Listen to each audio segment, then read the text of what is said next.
Boa noite a todos que estamos assistindo. Aqui é o senador Flávio Bolsonaro e faço a transmissão ao vivo aqui no Instagram, porque acaba de ser publicada uma bomba aqui em Brasília pelo jornal o Globo, na coluna da jornalista Bela Megali, com o seguinte título: Ex-GSI de Lula falsificou relatório de 8 de janeiro enviado à Comissão de Inteligência do Congresso Nacional.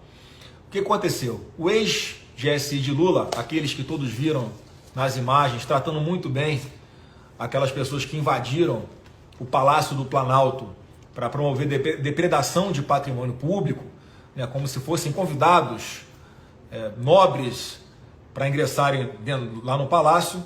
Ele enviou um relatório no começo de janeiro à Comissão de Inteligência do Senado, aqui do Congresso Nacional, com uma versão, e na sequência, algumas semanas depois, ele envia um outro relatório com as verdades, com as informações que ele havia omitido no primeiro relatório.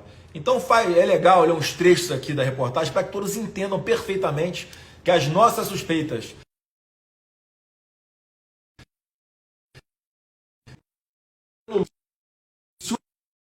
para dizer o mínimo, para evitar que houvesse depredação de patrimônio público, vão se confirmando. Diz aqui a reportagem do jornal o Globo que o ex-ministro G. Dias adulterou o primeiro relatório de inteligência enviado ao Congresso Nacional e retirou do documento os registros de que o general foi informado por diversas mensagens enviadas para seu celular dos crescentes riscos de tumulto e de invasão dos prédios públicos.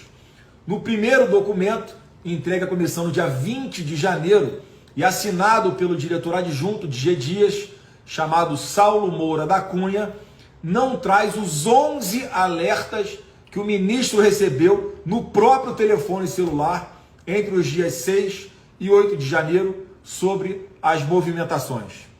Só que esses mesmos alertas constam de uma outra versão do mesmo documento, enviada pela mesma ABIN, a mesma comissão do Congresso, só que em 8 de maio desse ano.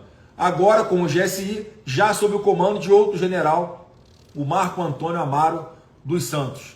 Então, gente, na segunda versão do documento, aparecem 11 envios de alertas ao celular do ministro G. Dias, incluindo 3 mensagens enviadas só a ele. Então, o G. Dias já sabia com bastante antecedência, com alguns dias de antecedência, do que poderia ocorrer. E continua aqui a matéria. Lidas em sequência, elas não deixam dúvidas de que a percepção dos agentes de inteligência do próprio governo identificaram o risco de ações violentas contra edifícios públicos e autoridades. E tem um trechinho que é importante, transcrito aqui na matéria também. Diz o documento enviado no dia 6 de janeiro, portanto antes dos atentados no dia 8. Destaca-se a convocação por parte de organizadores de caravanas para o deslocamento de manifestantes com acesso a armas e intenção manifesta de invadir o Congresso Nacional. Outros edifícios da esplanada dos ministérios poderiam ser alvos das ações violentas. E a mensagem no dia seguinte, no dia 7 de janeiro, portanto ainda anterior ao que aconteceu no dia 8, informa que 18 ônibus de outros estados chegariam a Brasília no dia 8 para engrossar o acampamento em frente ao quartel-general do Exército. E acrescenta, abre aspas, mantém-se convocações para ações violentas e tentativas de ocupações de prédios públicos, principalmente na esplanada dos ministérios. Uma das mensagens que só G. Dias recebeu foi enviada na manhã do próprio dia 8 de janeiro, alertando que 100 ônibus já haviam chegado a Brasília para os atos. E aqui continua a matéria, por fim.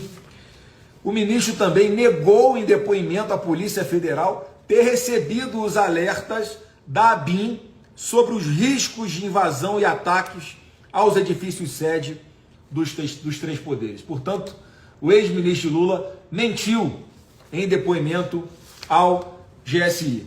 Então, essa matéria que saiu há poucos minutos, publicada pelo jornal O Globo, deixa cada vez mais evidente a omissão, para dizer o mínimo, do governo Lula, com o óbvio intuito de deixar que o pau quebrasse e eles jogarem a culpa, a responsabilidade no presidente Bolsonaro, que já não era mais presidente, já tinha, né, passado a cadeira. O presidente já era o Lula, nomeado um ex-ministro de SI com experiência nessa pasta, que já tinha tido a oportunidade de escolher a sua equipe para trabalhar junto com ele. Portanto, aqui essa matéria desnuda o general G. Dias, o importante ex-ministro do governo Lula, do GSI.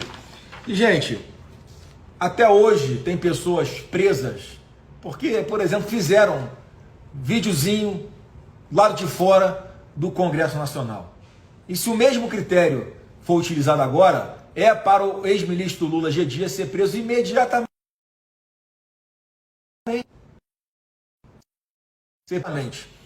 Porque pau que dá em Chico tem que dar em Francisco. Nós queremos buscar a verdade. E esse assunto vai ser levado para a CPMI do dia 8 aqui no Congresso Nacional. E, para mim, é uma evidência inequívoca de que, se quisessem ter evitado toda a depredação, teriam conseguido. Porque o perfil médio das pessoas que estavam nessas manifestações, grande parte delas, sem dúvida alguma, de boa fé, que estavam buscando mais segurança e transparência no processo eleitoral, que alguns vídeos mostram também que tentavam evitar os atos de depredação por algumas pessoas que vão ser identificadas aqui da CPMI do dia 8 do Congresso Nacional. Então, cada vez mais claro que essa tentativa de jogar no colo do presidente Bolsonaro que aconteceu no dia 8 é pura narrativa, maldade para tentar responsabilizar uma pessoa que sempre respeitou a Constituição, que sempre respeitou a democracia, que se recusava a receber ditadores, que tem ojeriza a ditadores. E a gente sabe agora, com cada vez mais evidências, o que é que de fato pode ter acontecido no dia 8 de janeiro. E caso tudo se confirme, eu acho que o governo e o judiciário deveriam pedir desculpas ao ex-ministro Anderson Torres, que foi o ministro da Justiça e Segurança do governo Bolsonaro, porque ficou 4 meses preso, injustamente, sem ter tido nenhuma responsabilidade sobre o que aconteceu no dia 8. Então, se os mesmos critérios que serviram para dar uma espécie de fundamento à prisão de Anderson Torres foram utilizados agora, é para que o ex-ministro do Lula, G. Dias, seja preso imediatamente. Pessoal, estamos trabalhando aqui no Congresso Nacional para, obviamente, dar atenção às pautas que mais interessam ao povo brasileiro, em especial para evitar os retrocessos que vêm tentando ser implementados pelo governo Lula, mas isso também é uma questão importante e que a gente não pode deixar que essa narrativa mentirosa, criminosa, de tentar colocar no colo de pessoas que nunca realizaram manifestações violentas nos últimos anos, que estavam ali de boa fé, muitas presas até hoje, outras em casa, mas com uma tornozeleira eletrônica no seu tornozelo, para que a gente possa fazer justiça a essas pessoas e realmente descobrir quem são os verdadeiros culpados pela escalada ter chegado até a depredação do patrimônio público. Repito, se houvesse uma preparação da segurança de verdade, jamais isso teria acontecido. Eu já presenciei diversas manifestações, inclusive violentas, enquanto deputado no Rio de Janeiro, ali no centro da cidade, pessoas armadas com coquetéis Molotov, com treinamento de guerrilha para promover os atos de depredação e o vandalismo, e a Polícia Militar do Rio conseguia contornar e evitar o estrago maior por parte das pessoas criminosas e mal intencionadas. Então, pessoas com perfil que nós sempre vimos em manifestações pacíficas aqui em todo o Brasil, certamente um efetivo até nem tão grande de profissionais de segurança pública poderia sim ter evitado que se chegasse ao que se chegou no dia 8 de janeiro. Então estamos aqui atentos, uma boa noite a todos e fiquem com Deus.